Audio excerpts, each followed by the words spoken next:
Audiencia querida y respetada, vamos a conversar ahora de un tema supremamente importante y a la vez que nostálgico, porque algo que nos ha acompañado durante más de medio milenio, mucho más de 500 años, el libro, el registro humano escrito, los periódicos más tarde, están empezando a darnos la espalda. Yo al menos no me conformo ni me resigno y sufro, y por eso voy a conversar con alguien que es para mí un fraterno, muy respetable, el doctor Ramiro Rivera Molina.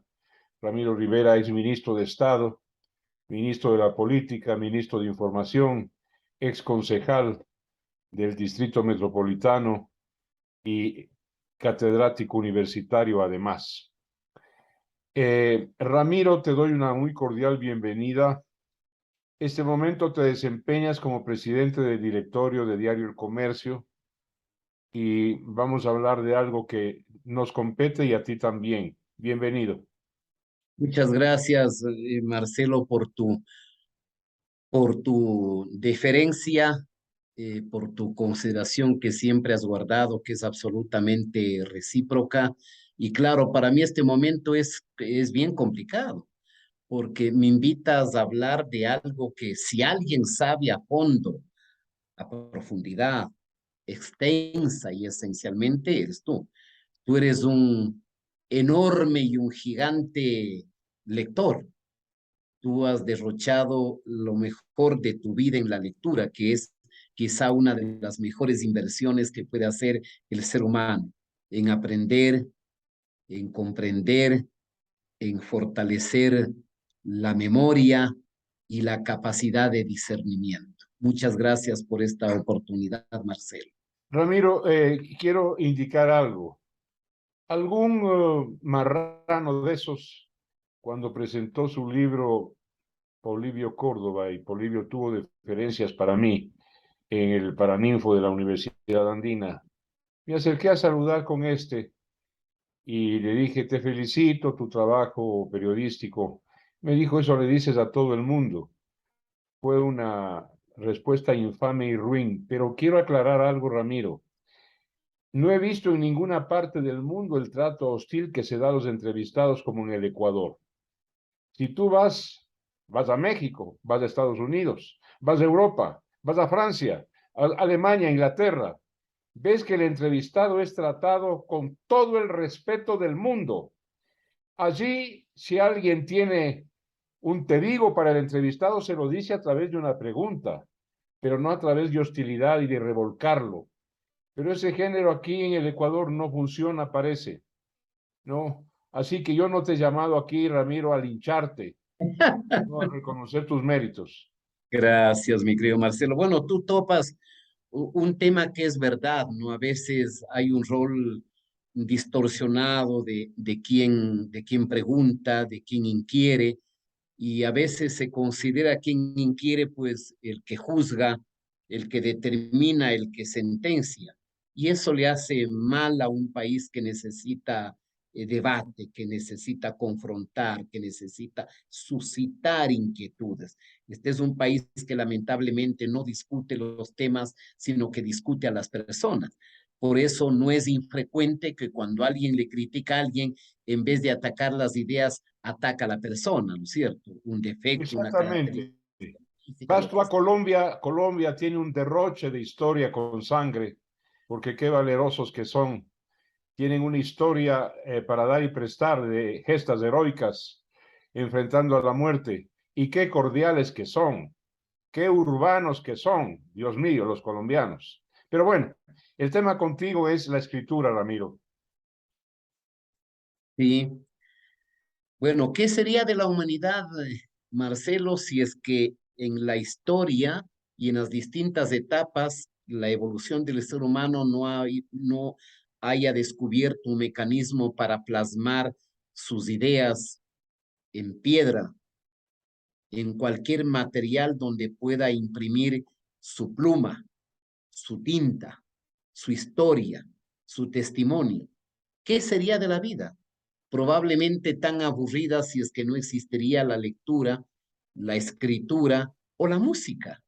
No hay vida sin sonido, no hay vida sin expresiones, no hay vida sin impresiones de las expresiones, que son las revistas, los libros, las anécdotas, las historias, las reseñas, las narrativas. Ahí está la historia del ser humano. Y el futuro también, Ramiro, porque si ves en la historia humana, el arte, la música, la ciencia inclusive ha sido escrita.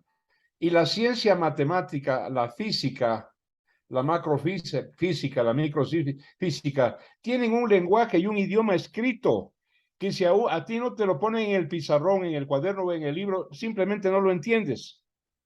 Exactamente, exactamente. Yo creo que esa fue la gran conquista de, no sé si mi expresión puede ser media justa, al proceso de humanización, de racionalización del ser humano, porque sin condición humana, sin razón humana, sin capacidad de discernimiento, no habrían podido permanecer las ideas en el mundo. Yo me imaginaba el otro día que pensaba en algunos, en la etapa de la ilustración, en los filósofos de las distintas tendencias de la vida. Y yo decía, bueno, ¿qué sería la vida también sin los filósofos, sin el pensamiento? Y en suma es sin la escritura, sin los testimonios de vida, no habría existencia. A pesar de que ahora estamos rodeados de un proceso de globalización de las comunicaciones, de la digitalización, de los algoritmos, de la inteligencia artificial, etcétera, el libro en papel, que uno lo pueda tomar, que uno pueda resaltar una idea, poner una idea, suscribirlo, no sería tan lindo la vida, ¿no? Creo que no hay vida, creo yo, sin lectura, Marcelo. No hay vida, no hay existencia sin lectura. Tú lo has dicho, Ramiro, y voy al primer punto que quiero ya tratar en concreto contigo. Se dice que las redes sociales, la Internet, con todas sus aplicaciones, ¿no es cierto? YouTube, Google, Facebook, Twitter, en fin, están reemplazando al libro. Sí, de acuerdo. Yo quiero un dato concreto sobre algo. Sí, quiero saber sobre el número de glóbulos rojos de una circulación sanguínea normal. Voy y busco con un dedo, me sale, pero no tengo la nobleza, la maravilla de leer en un libro todo el contexto del sistema cardiovascular. ¿Sí? No me habla, la red social no me habla del corazón, de los ventrículos, de las aurículas, de la irrigación pulmonar, de las venas, de las arterias. Voy al uso artesanal. ¿Cuántos glóbulos rojos? Es decir, las redes no pueden reemplazar a la magisterialidad del libro, Ramiro. Sin duda alguna. O sea, el hecho de que la nueva generación esté metida en la red, es decir, no exista un joven si no tiene Instagram, o no exista alguien que no tenga Twitter o Facebook o WhatsApp o cualquier otra aplicación, no significa eso que el proceso de digitalización pueda matar o invitar al olvido lo escrito. Es verdad que en las redes sociales y en su universalización uno encuentra la inmediatez, es verdad, pero también encuentra la adjetivación, pero no encuentra el debate.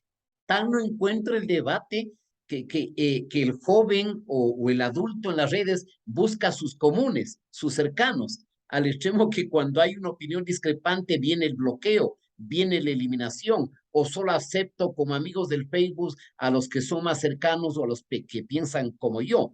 Pero en las redes no hay raciocinio, no hay profundidad, no hay la esencialidad de las cosas que se deban debatir, hay la inmediatez, obviamente, hay la transitoriedad, hay la fugosidad. O sea, lo que hoy existe en 2 minutos ya no existe. Pasó el like y viene otro tema, se viraliza cualquier tema, pero en lo escrito está lo permanente, está el pasado, el presente y las predicciones sobre el futuro. No hay nada que hacer. El otro tema contigo, muy concreto y particular, doctor Ramiro Rivera, es este intento, y no es este intento, esta práctica ya cotidiana y extensa, y además intensa de reemplazar la literatura, lo escrito, la caligrafía, la lectura por la imagen, porque la imagen te esclaviza.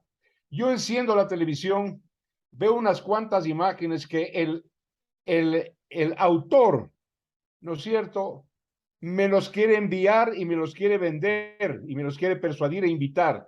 Y eso incorporo como convicción. No puedo decir no a una imagen. Es decir, la imagen, como acabas tú bien de anotar cabalmente, la imagen simplemente te esclaviza.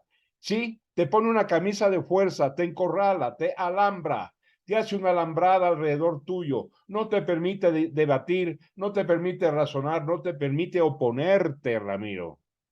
Sí, es verdad, ¿no? Si bien hay una frase que dice, me parece que dice, una imagen dice más que mil palabras, es verdad, o sea, en parte. No sé si tú has visto la imagen de un niño africano que está casi moribundo y atrás está un buitre esperando consumirlo.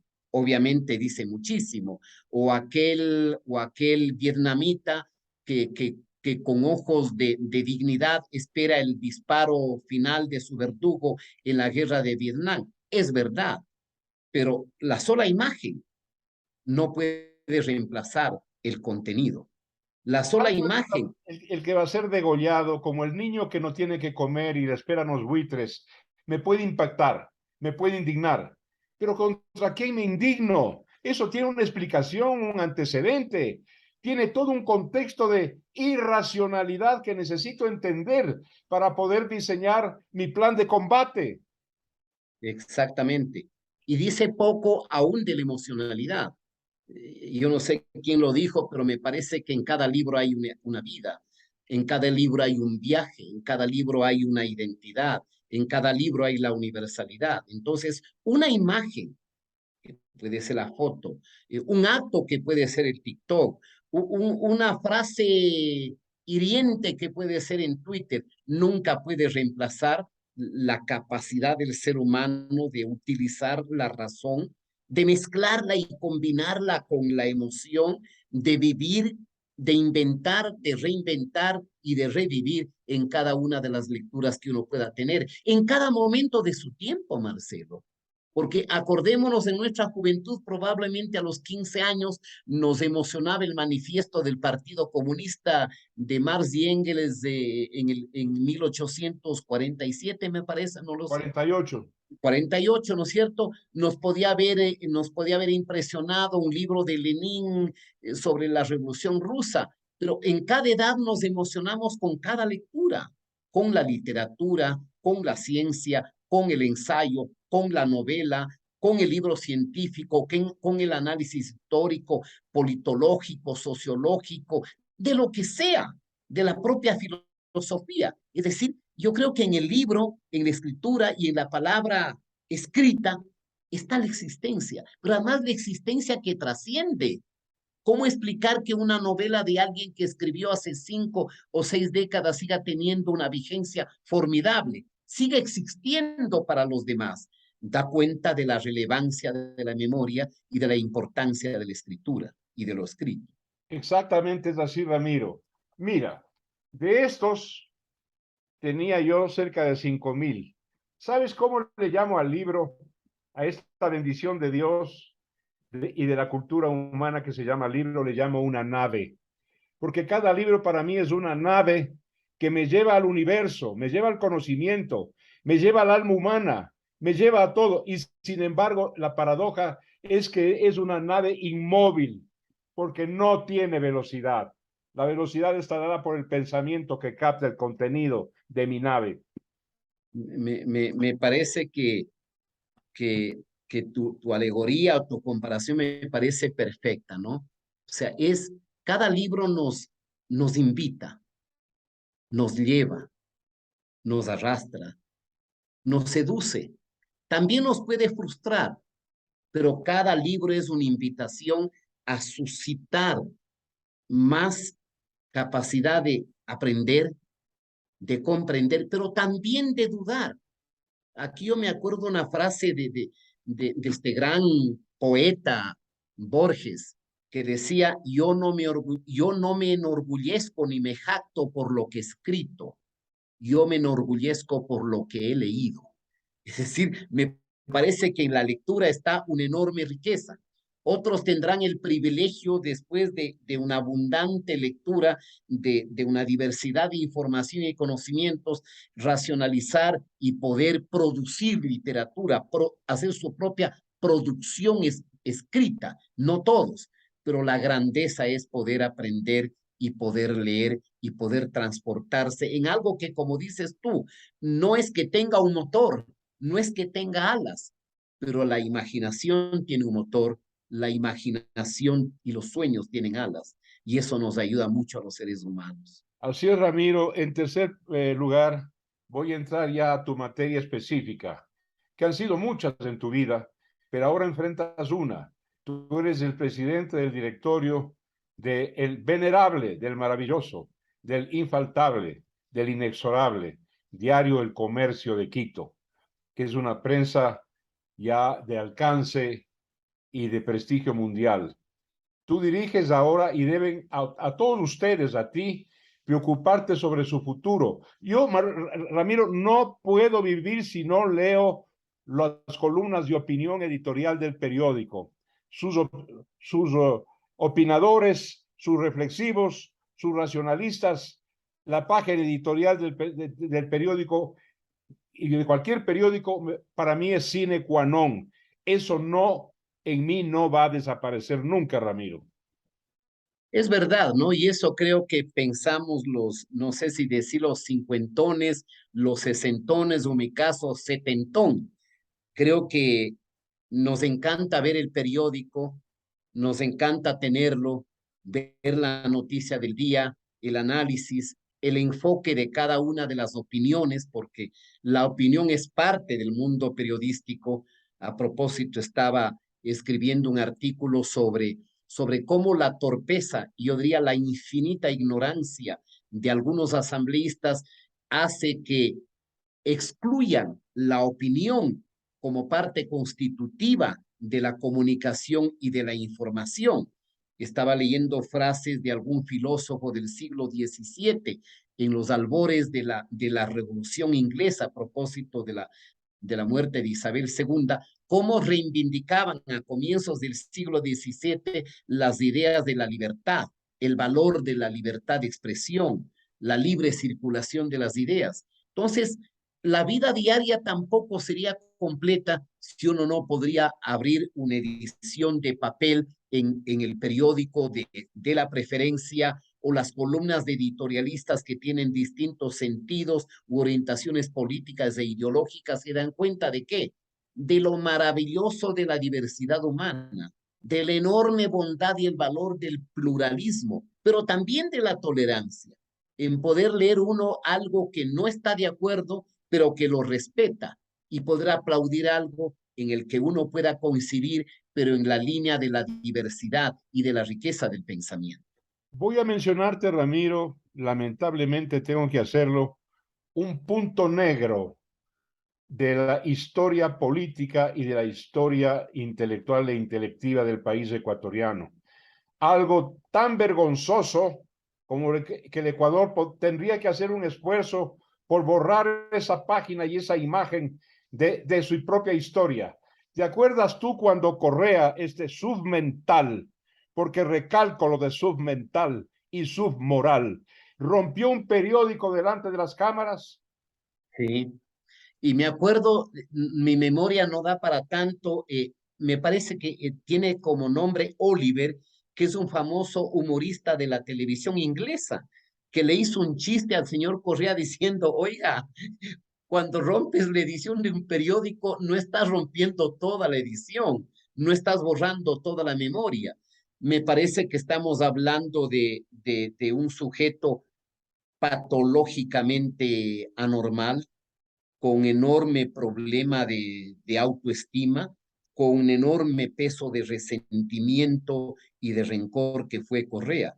Correa calificó como prensa corrupta porque para el pensamiento del caudillo, tú lo sabes mucho más que yo, Marcelo, que el caudillo populista no soporta que en su relación con las ovejas o su clientela haya mediaciones de las sociedades intermedias, del tejido social, del tejido institucional o de la expresión de las ideas. Por eso le incomodaba tanto los medios de comunicación y creía que mataba a la prensa rompiendo el ejemplar de un periódico.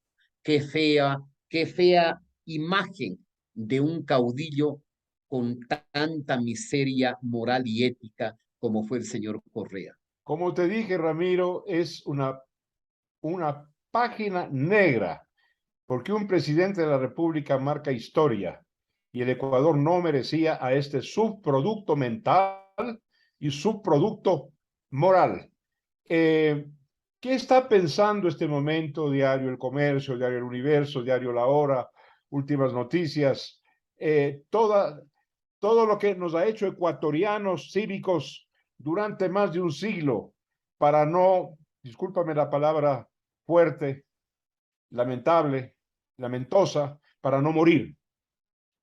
Bueno, me parece, Marcelo, que cualquiera que tenga un pensamiento más o menos centrado en el valor de la democracia y en las conquistas de la libertad, va a ser un análisis de complementariedad entre el mundo de las ideas, la expresión de las ideas, la libre circulación de las ideas, el debate, la opinión con la información y la comunicación.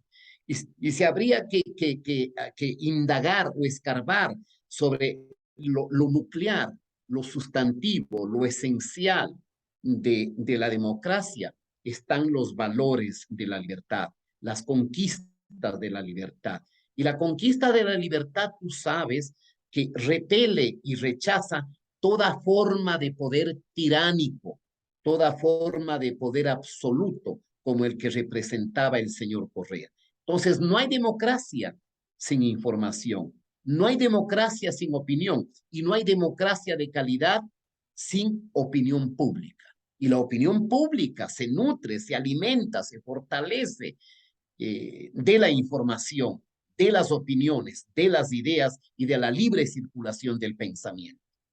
Deseo, doctor Ramiro Rivera Molina, que toda tu experiencia, tu saber, tu integridad, pues sean un soporte para el legítimo afán y objetivo de Diario El Comercio y de cualquier prensa escrita ecuatoriana de mantenerse vigente, porque debemos a esta prensa nuestra condición de ciudadanos cívicos y sobre todo críticos.